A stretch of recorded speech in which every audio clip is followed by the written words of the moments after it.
Hello दोस्तों, good morning all of you. My name is Laxman Singh Rao.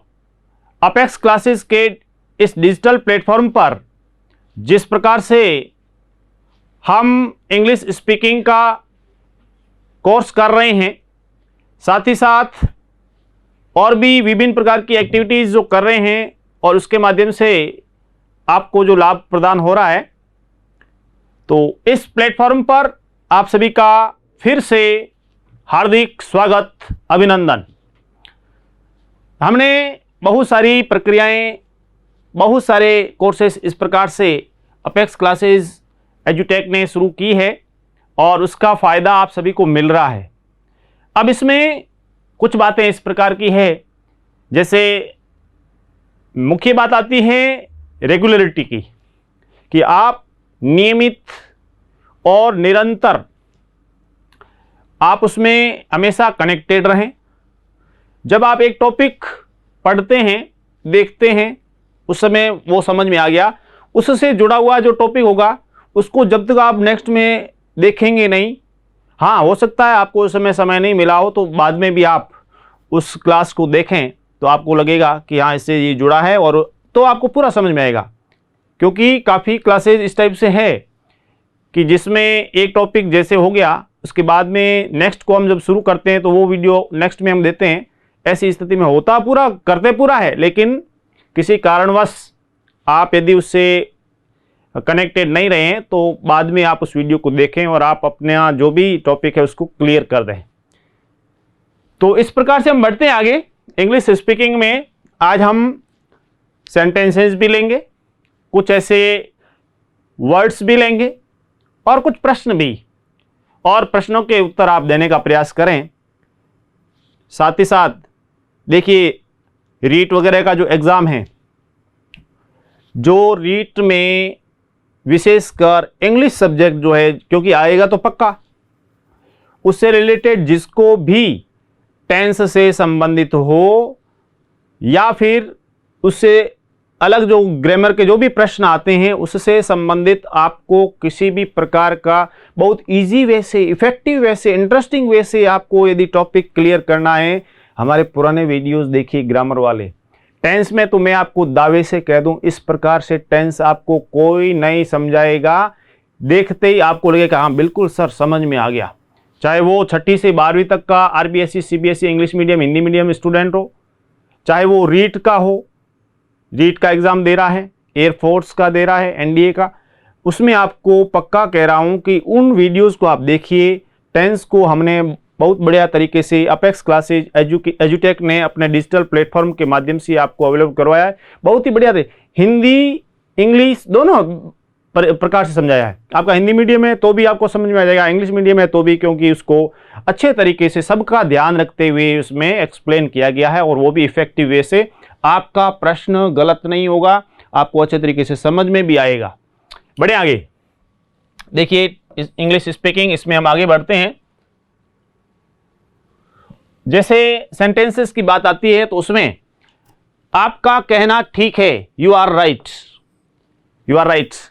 मैं भी यही कह रहा हूं कि, तो आप उसमें जैसे बात अभी की तो आपने भी, आप बोल सकते हैं कि सर यू आर राइट, कि आप बिल्कुल सही है, आपका कहना ठीक है कि अपेक्स क्लासेज एजुटेक ने जिस प्रकार से हमारे लिए, चाहे स्पीकिंग की बात हो या ग्रामर रिलेटेड जो भी व्याकरण से संबंधित जितने भी प्रश्नोत्तर आदि बताए हैं, और बहुत ही महत्वपूर्ण भी हैं। इनमें से आपको काफ़ी सवाल ऐसे होंगे जो सेम टू सेम मिलेंगे, उसमें आपको लगेगा कि सर आपने तो बहुत ही बढ़िया तरीके से ये कार्य किया है, और आप इससे कनेक्टेड रहिए।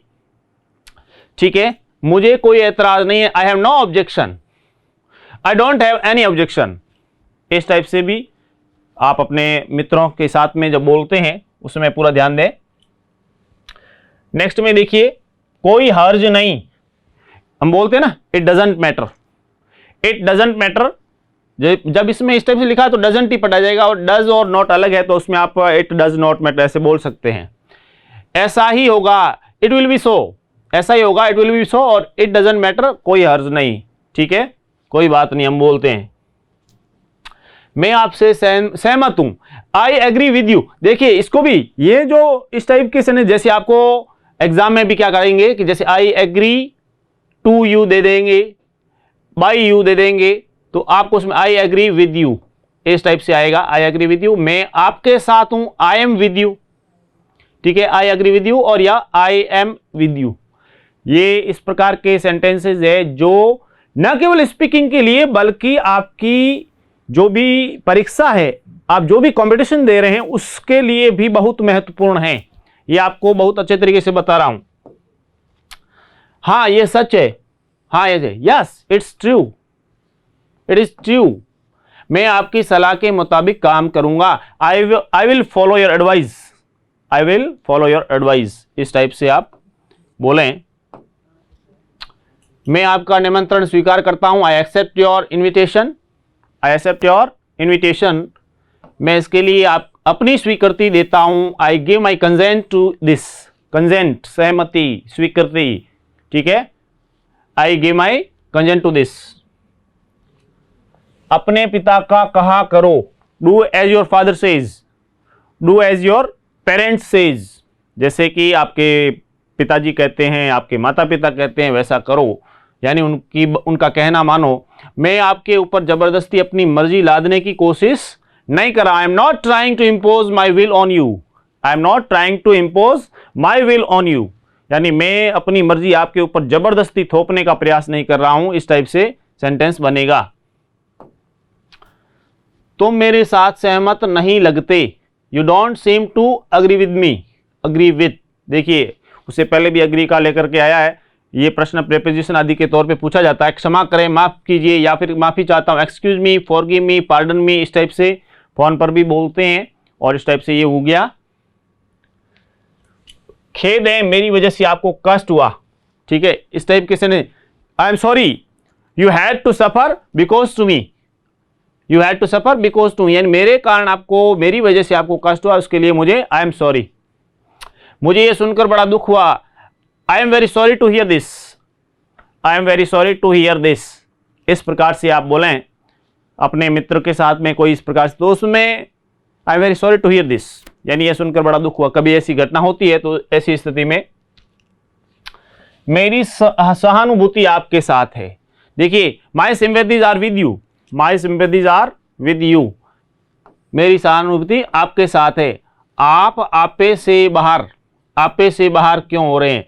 होता ना कई बार किसी का मिजाज बिगड़ जाता है, why are you losing your temper, why are you losing your temper, यानी आप अपना आपा क्यों खो रहे हैं ऐसी स्थिति में। सावधान, ये दोबारा मुख से न निकालना, दोबारा यानी beware don't utter it again, beware don't utter it again, utter बोलना। तुम बड़े चिड़चिड़े स्वभाव के हो, you are very short tempered, चिड़चिड़े स्वभाव का होता है शॉर्ट टेम्पर्ड बोला जाता है, you are very short tempered. हालांकि शॉर्ट टेम्पर्ड नहीं होना चाहिए, हमारे को अपना मिजाज अच्छा रखना चाहिए और जहाँ तक हो, लेकिन जनरली वार्तालाप आदि की बात हो उस समय बातचीत के लिए अपनी फ्लुएंसी को बढ़ाने के लिए, बहुत ही अच्छे तरीके से सीखने के लिए हमारे को क्या करना चाहिए कि बढ़िया तरीके से आपस में स्पीकिंग का कार्य आप करें। उसने मेरी नाक में दम कर रखा है, देखिए उसने मेरी नाक में दम कर रखा है, he has got on my nerves, he has got on my nerves, इस टाइप से आप बोलेंगे तो उसमें इसका मीनिंग ही निकलेगा। वैसे आप जाएंगे तो उसमें अलग टाइप, लेकिन इंग्लिश में जब बात होगी तो ऐसे he has got on my nerves। जो हो सो हो, कम व्हाट में, कम व्हाट में, कम व्हाट में, जो हो सो हो। मैंने तुम्हारा क्या बिगाड़ा है, मैंने तुम्हारा क्या बिगाड़ा है, व्हाट हार्म या wrong have I done to you, what harm या फिर wrong have I done to you, मैंने आपका क्या बिगाड़ा है, क्या बुरा किया है। तुम्हें अपने आप को सुधारना होगा, you will have to mend your ways, have to का प्रयोग, यू विल हैव टू, ठीक है, you will have to mend your ways, आपको अपने आप को सुधारना पड़ेगा इस टाइप से।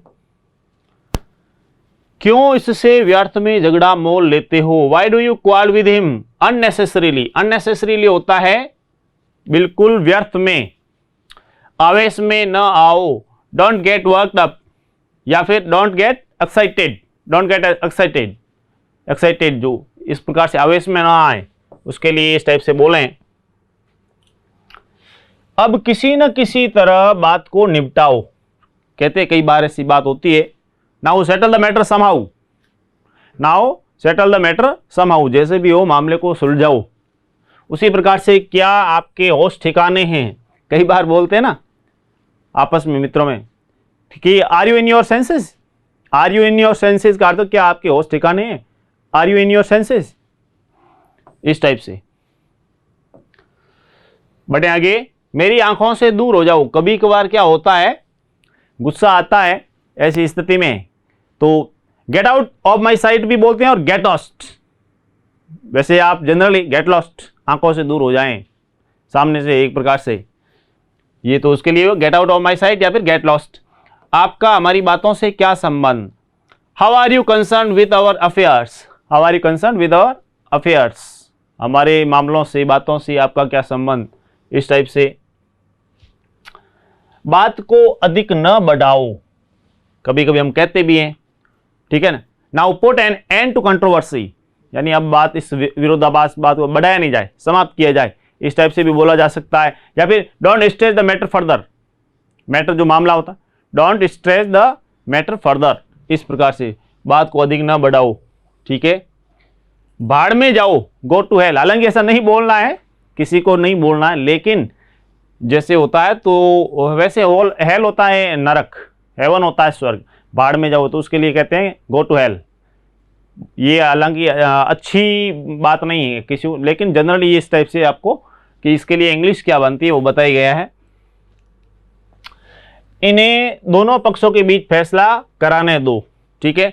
Let him mediate between the two parties, let him mediate between the two parties, इन्हें दोनों पक्षों के बीच फैसला कराने दो। झगड़े का फैसला हो गया तो क्वाल इज सेटल्ड, कई बार होता ना क्वाल इज सेटल्ड, या फिर द मैटर एंड्स हियर, इस टाइप से matter ends here, matter ends here, या फिर क्वाल इज सेटल्ड, इस प्रकार से ये बात हो इसमें हुई है और इस टाइप से ये बनेगा।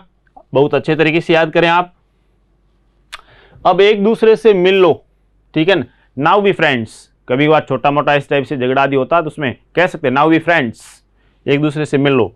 आप बुरा न माने, प्लीज डोंट माइंड दिस, ये भी बहुत बार हमें बोलना पड़ता है जनरली, तो उसके लिए अब देखा जाए तो आप उसको बोलें प्लीज डोंट माइंड दिस, या please don't feel bad about it, please don't feel bad about this, उससे अच्छा है कि प्लीज डोंट माइंड दिस, इस टाइप से कि आप बुरा ना माने, प्लीज डोंट माइंड दिस, इस टाइप से, तो ये थोड़ा इजी रहता है। आगे, मैं तो मजाक कर रहा था, आई वॉज जस्ट जोकिंग, मैं तो मजाक कर रहा, आई वॉज जस्ट जोकिंग, ठीक है, आई वॉज जस्ट जोकिंग। माफ कीजिए मैं समय पर नहीं आ सका, I am sorry I got late, ये बन गया इसमें, ठीक है। जनरली बढ़े आगे, मुझे ये जानकर दुख हुआ, आई वॉज सॉरी या pain to hear this, I was sorry to hear this, I was pain to hear this, दोनों में एक जो भी आप बोलें। कोई गलती हो गई हो तो क्षमा करना, excuse me if there has been any mistake, excuse me if there has been any mistake, ऐसी स्थिति में ये सेंटेंस बना। मैं आपसे माफी चाहता हूं, आई बेग योर पार्डन, कई बार फोन पर भी बोलते आई बेग योर पार्डन। या फिर जैसे मेरे गलत उच्चारण को माफ करें, कभी कभार प्रोनाउंसिएशन इस टाइप से हो जाता है, प्रोनाउंसिएशन, तो please excuse me incorrect pronunciation, ठीक है, please excuse me incorrect pronunciation, इस टाइप से मेरे गलत उच्चारण को माफ करें, होता है कई बार इस टाइप से मिस्टेक्स हो जाती है। माफ कीजिए मैं टेलीफोन नहीं कर सका, ठीक है, I am sorry I couldn't call you, कई बार इंफॉर्मेशन आप दे नहीं पाते हैं कोई भी, तो उसमें अपने मित्र रिश्तेदार उनको कह सकते आई am sorry I couldn't call you, कि मैं आपको फ़ोन नहीं कर सका, कॉल नहीं कर सका, इस टाइप से। मेरी ओर से माफ़ी मांग लीजिए, अपोलोगाइज ऑन माई बिहाफ, ये ध्यान दें, ऐसा सेंटेंस कई बार बोलना पड़ता है, अपोलोगाइज ऑन माई बिहाफ, मेरी ओर से माफ़ी मांग लीजिए, कहते हैं ना, ऐसी स्थिति में भी बहुत अच्छा सेंटेंस बनता है बढ़िया तरीके से। माफ़ी मत मांगिए, कोई बात नहीं, तो उसमें सामने वाला कह सकता है don't apologise, it does not matter, it doesn't matter, ठीक है, don't apologise, it doesn't matter, या it does not matter, does not लिखा तो डज नॉट पढ़ना है, यह तो केवल गलती से हो गया, it was merely done by mistake. ये आपसी वार्ता की बातें हैं और आपके लिए इसी प्रकार से सेंटेंस हमेशा लाए जाएंगे जो आपको अंग्रेजी सीखने में मदद करेंगे। ठीक है, यह तो केवल गलती से हो गया, it was merely done by mistake. इस टाइप से बहुत अच्छे तरीके से सेंटेंस आपके सामने हैं। मुझे बहुत अफसोस है, I am very sorry. I am very sorry सामान्य से sentence, I am very sorry, मुझे बहुत अफसोस है। आप चिंता न करें, कोई हानि नहीं हुआ, don't worry no harm is done. Don't worry no harm is done. देखिए आगे, अगर अनजाने में मैंने आपको दुख पहुंचाया तो मुझे खेद है। ठीक है, कई बार ऐसे होता है, अनजाने में भी चीज हो जाती है कि I am very sorry if I have unknowingly hurt you. I am very sorry if I have unknowingly यानी अनजान में, अनोइंगली हर्ट यू, यदि आपको किसी प्रकार की चोट पहुंचाई है, दुख पहुंचाया है, कहने का अर्थ आपके मन को दुखी किया है, तो I am very sorry. I am very sorry if I have unknowingly hurt you. ये अनजाने में हुआ था, इट वॉज डन अनोइंगली। ठीक है ना, अननोइंगली, तो ऐसी में क्या कि ये बिल्कुल ही अनजाने में हुआ था, तो ऐसे सामने वाला भी सोचेगा हाँ चलो। बोलने में इंग्लिश में आप कहेंगे तो थोड़ा और भी इफेक्टिव होता है। ये आपका दोष नहीं था, it was not your fault. ठीक है, इस प्रकार से इंग्लिश बोलने का जब देखता हूं कि आप जब ये स्पीकिंग का काम होता है तो उस समय कुछ स्टूडेंट्स है वो आपसी जो वार्ता आदि उस समय कमेंट्स आदि करते रहते हैं। ऐसा कमेंट नहीं करना है, बिल्कुल इसको स्टॉप दिस, ऐसे कमेंट्स नहीं करने हैं, आपको इससे संबंधित बात कीजिए। आप हमने जो पढ़ा है उसमें किस प्रकार से आपको कोई सेंटेंसेस वगैरह वो लिखिए, और कई बातें हैं जो काफ़ी इंटरेस्टिंग, आगे मैं आपको बिल्कुल बढ़िया इफेक्टिव वे से, और थोड़ा मुझे ध्यान है कि आपको इंटरेस्टिंग जो भी कुछ इस टाइप से चीज़ें चाहिए, बिल्कुल आपको आपकी भावनाओं का पूरा ख्याल रखा जाएगा। आपको पता ही है कि सर तो है वो भावनाओं का पूरा ख्याल रखते हैं, आपके मन की बात को बिल्कुल पढ़ लेता हूं कि हाँ आप क्या चाहते हैं। मुख्य मकसद हमारा अपेक्स क्लासेज एजुटेक का है कि आपको इंग्लिश स्पीकिंग सिखाना, अच्छा कंपटीशन में आपके करियर को अच्छा बनाना ही हमारा लक्ष्य है। ठीक है, इसलिए पढ़ाई से संबंधित बात हो तो वो सबसे अच्छा रहता है। ये है, it was not your fault, ये आपका दोष नहीं था, मुझे बड़ा अफसोस है जो आपको इतनी देर तक मेरा इंतजार करना पड़ा। I am very fully sorry to have kept you waiting so long, कि मैंने आपको इतना इंतजार करवाया उसके लिए खेद है। ठीक है, इस टाइप से ये सेंटेंस अच्छे तरीके से आप देख सकते हैं इसको पूरा। ठीक है, I am very fully sorry to have kept you waiting so long. कोई अर्ज नहीं, दैट्स ऑल राइट, कोई अर्ज नहीं, दैट्स ऑल राइट। चुल्लू पर पानी में डूब मरूं, कई बार ऐसे होता है, लेकिन हालांकि कह लें कि आवश्यकता नहीं है। सेम ऑन यू भी जनरली भी बोल सकता है, या you should be asked of your self, you should be asked of your self, या फिर सेम ऑन यू, तो ये उसके लिए बनता है। और जनरली ऐसी भाषा वैसे नहीं हो तो बढ़िया रहता है, लेकिन बोलने के लिए कहने का सेंटेंस क्या बनता है उसके लिए आपको बता रहे हैं।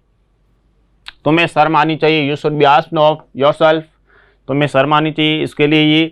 और तुम बड़े चलते पुर्जे, कई देख कहते हैं ना, you are too clever, you are too smart, तो उसके लिए चलते पुर्जे कहना, उसके लिए स्मार्ट और क्लेवर, कनिंग जो होता चालाक आदि। तुम बड़ी चालू आदमी हो, तो ऐसे में देखिए, हालांकि कई बार बोलते हैं you are an extremely cunning man, उसके लिए कनिंग जो होता है चालू आदमी कहने का अर्थ बहुत चालाक, इस टाइप का, तो उसके लिए सेंटेंस बनेगा you are extremely cunning man, लानत है तुम, सेम ऑन यू। ऐसी स्थिति में इस टाइप से सेंटेंस बनेगा। आगे बढ़े, तुम बड़े नीच या दूर, तो you are a cunning fellow, उसमें भी यही, मैं तुम्हारी सूरत देखना नहीं चाहता, I don't want to see your face, don't show me your face again, दोनों में कोई एक। ठीक है, I don't want to see your face या फिर don't show me your face again, दोनों में जो भी आप इस टाइप से। आगे, बक बक मत करो, कई बार होता ना एक, तो ऐसी तुम्हें डोंट टॉक नॉनसेंस या फिर स्टॉप येपिंग, ये भी इसका अर्थ भी होता बक बक, एक प्रकार से भौंकना। ठीक है, ये सब तुम्हारे कारण हुआ है, it's all because of you, it's all because of you, यानी ये सब आपके कारण हुआ, आप रिप्लाई कर रहे हैं और हम इधर से आपकी प्रॉब्लम जो भी है स्टडी रिलेटेड उसको बहुत अच्छे तरीके से, जो भी आपकी डिफ़िकल्टीज़ है उसका समाधान कर रहे हैं, आपको पढ़ा रहे हैं और आप भी अच्छे तरीके से समझ रहे हैं। तो it's all because of you, और आपके कारण हम भी है वो बहुत अच्छे ऊंचाइयों पर पहुंच रहे हैं। यह सब तुम्हारी करतूत है, इट्स ऑल योर डूइंग, ये सब तुम्हारी करतूत है, इट्स ऑल योर डूइंग, तुम इससे बच नहीं सकते। You can't get away like, you can't escape from this, you can't escape from this. ठीक है, इसके बाद में देखिए कुछ वर्ड्स लाए हैं, ये सेंटेंसेस थे यहां तक। ठीक है, सेंटेंसेस थे, उसके बाद में देखिए जो सेंटेंसेस हमने पढ़े हैं इसमें ध्यान दें कि ये जो है इसको बहुत अच्छे तरीके से हमने किया, और ऐसे सेंटेंस और भी हम आगे पढ़ते रहेंगे, लाएंगे, इसलिए आप उससे जुड़े रहें। ठीक है, इसके बाद में देखिए वर्ड्स में आप ध्यान दें कि किस टाइप से, जैसे वर्ड्स में क्या वो पार्ट्स ऑफ स्पीच का कौन सा हिस्सा है, उसका मीनिंग क्या है। जैसे एक्सेप्ट वर्ब है, इसका अर्थ होता है स्वीकार करना। दूसरा एक्सेप्ट ये प्रेपोजिशन है, इसका अर्थ होता है सिवाय या छोड़कर। एक्सेस ये एक नाउन है जिसका अर्थ है स्वीकार करना। उसी प्रकार से एक्सेस नाउन है, अधिकता। ठीक है, अच्छी तरीके से देखिए, काम की चीज, बहुत ही काम की चीजें हैं ये। नेक्स्ट में देखिए अडेप्ट, ये एक वर्ब है, अनुकूल बनाना या नया रूप देना। दूसरा अडॉप्ट, ये एक वर्ब है, इसका अर्थ अपनाना या गोद लेना। एडेप्ट एडजेक्टिव के तौर पे है कुशल या निपुण, दक्ष, जिसको बोलते हैं कुशल, निपुण या दक्ष। एडिशन नाउन के तौर पे है तो बढ़ोतरी, और दूसरा एडिशन जो नाउन है उसमें पुस्तक का संस्करण, फर्क थोड़ा ज्यादा स्पेलिंग का इसमें है, पढ़ने में इसी प्रकार से पढ़ते हैं। अफेक्ट, ध्यान देना यहां पर बहुत अच्छे वर्ड्स है। अफेक्ट जब इसमें करेंगे तो वर्ब के तौर पर प्रभावित करना। इफेक्ट नाउन है तो प्रभाव, और इफेक्ट वर्ब है तो इसका अर्थ हो गया लागू करना। एडवर्स यानी एडजेक्टिव है तो दुर्भाग्यपूर्ण या अवांछनीय। एडवर्स एडजेक्टिव के तौर पे तो किसी कार्य को करने में अनिच्छुक, तो भी उसको एडवर्स बोलते हैं। स्क्रीनशॉट ले सकते हैं आप चाहें तो। ऑलरेडी, ध्यान है, ऑलरेडी एक फ्रेज है, पूर्ण तैयार, सभी लोग तैयार, सभी चीज तैयार। दूसरे में ऑलरेडी देखिए, यहाँ ए डबल एल है, यहाँ केवल ए एल, ये एडजेक्टिव, इसका अर्थ होता है पहले से ही। ऑल टुगेदर, इसका अर्थ फ्रेज सभी तरह से। दूसरा ऑल टुगेदर इस टाइप से लिखेंगे तो एडवर्ब पूरी तरह से, पूर्णतः, पूरी तौर पर, इसको भी आप देख सकते हैं, बहुत काम की चीज है ये। ऑलवेज, ऑलवेज फ्रेज के तौर पर होता है तो सभी तरह से। ऑलवेज एडवर्ब के तौर पे हमेशा या सदा। एल्टर ये होता नाउन के तौर पे पूजा की वेदी, और एल्टर यानी वर्ब के तौर पे बदलना, इस टाइप से होगा इसका। अमेंड यानी वर्ब है तो सुधार करना। इमेंड वर्ब है तो साहित्यिक कृति का संपादन, संशोधन। अल्टरनेट एडजेक्टिव है तो एक दिन छोड़ करके, और अल्टरनेटिव यानी नाउन है तो विकल्प। इसको भी आप बहुत अच्छे वर्ड्स लिखा रहा हूं, बहुत ही महत्वपूर्ण वर्ड्स है ये। एडवाइस नाउन के तौर पे सलाह, एडवाइस वर्ब के तौर पे सलाह देना। आंसर वर्ब के तौर पे प्रश्न का उत्तर। रिप्लाई किसी बात का उत्तर देना, ये एक वर्ब के तौर पर है। ठीक है, आंसर और रिप्लाई में फर्क क्या होता है आपको बताया। एंगल यानी कोण, नाउन। एंजल यानी देवता, नाउन। एक्सीडेंट यानी नाउन है तो दुर्घटना, और इंसिडेंट नाउन के तौर पे घटना। ठीक है, घटना, इधर इस टाइप से ये इसमें बनेगा। आगे आए, एबेटमेंट नाउन के तौर पे समापन, कमी, छूट, कटौती, सब कुछ इसका मीनिंग होता है। एबेटमेंट नाउन के तौर पे तो उत्साहट, दुष्प्रेरण भी होता है। एक्सीड वर्ब के तौर पे स्थान प्राप्त करना या स्वीकार करना, और एक्सीड होता है एक वर्ब के तौर पे अतिक्रमण या सीमा से बाहर जाना, एक्सीड। एसेंट स्वराघात, उच्चारण चिन्ह, ये नाउन के तौर पे। एसेंट वर्ब है तो सहमत होना, स्वीकृति देना। एकम्प्लिश वर्ब के तौर पे पूरा करना, संवारना, निखरना, और एकम्प्लाइज ऐसी स्थिति में नाउन, सह अपराधी, सहकर्मी, इस रूप में भी इसका अर्थ होता है। स्क्रीनशॉट लेना चाहे तो ले सकते हैं। एसेटिक एडजेक्टिव के तौर पे तेजाबी या अम्लीय। एसेटिक इसमें नाउन के तौर पे वैरागी या सन्यासी, ठीक है। और एक्शन यानी नाउन के तौर पे कर्म या कार्यवाही, और ऑक्शन होती है नीलामी, जो नाउन और वर्ब भी होती है ये। फिर देखिए एडेज नाउन के तौर पे कहावत या लोकोक्ति। एज जो किनारा होता है नाउन के तौर पे। अफेक्शन यानी नाउन के तौर पे स्नेह या लगाव, और अफेक्टेशन नाउन के तौर पे बनावटीपन, ढोंग, दिखावा। फिर एफ्लुएंस नाउन और प्रचुरता, नाउन के तौर पे प्रचुरता या एक प्रकार से विपुलता। एफ्लुएंस नाउन के तौर पे बहिष्प्रभाव, बहिस्त्राव। एयर नाउन के तौर पे हवा या वायु, और हेयर ये होता है ना उत्तराधिकारी, एयर इस टाइप से बोलते हैं। एलियन एक प्रकार से विदेशी, पराया, पंक्तिबद्ध। अलायन वर्ब के तौर पे जोड़ना। एलिमेंट नाउन के तौर पर बीमारी, और एलिमेंट यानी तत्व, जो नाउन के तौर पे। काफी अच्छे वर्ड्स है ये। ऑल राइट, ध्यान देना यहाँ पे ऑल राइट फ्रेज के तौर पे सब ठीक है। ये ऑल राइट इसका प्रयोग नहीं होता इस टाइप से, ये इस टाइप से वर्ड यूज नहीं करते हैं। ऑल राउंड सर्वतोमुखी, लेकिन ऑल अराउंड चौतरफा। ऑल राउंड एडजेक्टिव सर्वतोमुखी चौतरफा, इसमें भी ऑल अराउंड चारों तरफ इस टाइप से। फिर है एल्यूड वर्ब के तौर पे इशारा करना, और इल्यूड यानी वर्ब बच निकलना, टालना। अमोरल एडजेक्टिव के तौर पे नीति निरपेक्ष, नीतिबाध्य, और इमोरल यानी अनैतिक, इमोरल। फिर है एंटिक विचित्र, विलक्षण, ये नाउन के तौर पे। और एंटिक जो प्राचीन पुरातन वस्तुएं होती है उसके कहते हैं एंटिक है ये, तो ये ध्यान दें इसमें। अप्रेज वर्ब के तौर पे मूल्यांकन, और अप्राइज सूचित करना, नोटिस देना, इस रूप में। फिर है आर्टिस्ट संगीत कलाकार, नाउन के तौर पे कला प्रेमी आर्टिस्ट। नट अभिनेता, गायक, कारीगर। एसेंट स्थान जो होता है, उत्थान सॉरी, और एसेंट इसका सहमति, स्वीकृति। फिर देखिए एस्पायर वर्ब के तौर पे आकांक्षा करना, एस्पायर करना। एक्सपायर कहते हैं ना, कई बार कहते हैं देखिए एक्सपायर हो गई, वो एक्सपायर, यहां ध्यान देना, वो एक्सपायर ये होता है, उसका अर्थ होता है बुझना, अंत या खत्म होना। इंस्पायर प्रेरित, प्रेरणा करना, प्रेरणा देना आदि, इंस्पिरेशन। अब देखिए कुछ प्रश्न लाए हैं वन वर्ड आदि के तौर पे, जैसे अ मैन ऑफ स्ट्रॉ, जैसे ये फ्रेज आदि होती है, उस फ्रेज आदि के माध्यम से मैन ऑफ स्ट्रॉ का अर्थ हो गया man of no substance, a weak person. बहुत अच्छा प्रश्न है, ऐसा प्रश्न आपको ये रीट के एग्जाम में मिल सकता है। एप्पल ऑफ वन आई, कई बार पढ़ा है एप्पल ऑफ वन आई, ठीक है। 10वीं वाले भी ध्यान दें, 10वीं में भी ये आया हुआ है मुहावरे आदि के। आंखों का तारा बोलते हैं ना, आंखों का तारा बहुत प्रिय, object of, an object of love. Apple of discord, तो इसमें cause of quarrel, apple of discord का अर्थ हो गया cause of क्वार्ल।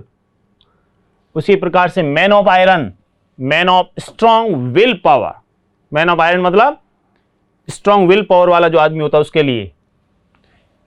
Eight A stone's throw, stone's throw कहने का अर्थ वेरी नियर, बहुत नजदीक। और आगे हैं at all hazards in spite of risk, सभी खतरे मतलब खतरे के बावजूद, at all hazards. Man of letters यानी स्कॉलर, मैन ऑफ लेटर्स का अर्थ होता है स्कॉलर, विद्वान, ठीक है। ये हमारे इस प्रकार से वर्ड्स आदि थे जिसको लेकर के हमने पढ़ा, और आशा और पूर्ण विश्वास के साथ जिस प्रकार से आप बने हुए हैं, हमेशा आप जुड़े रहते हैं, लाइक शेयर भी करते हैं, और आपने जो सीखा है उसके लिए मैं आपको बधाई भी देता हूं कि आप वास्तव में बहुत अच्छा काम कर रहे हैं, अच्छी तरीके से सीख रहे हैं। मिलते हैं नेक्स्ट क्लास में, थैंक यू।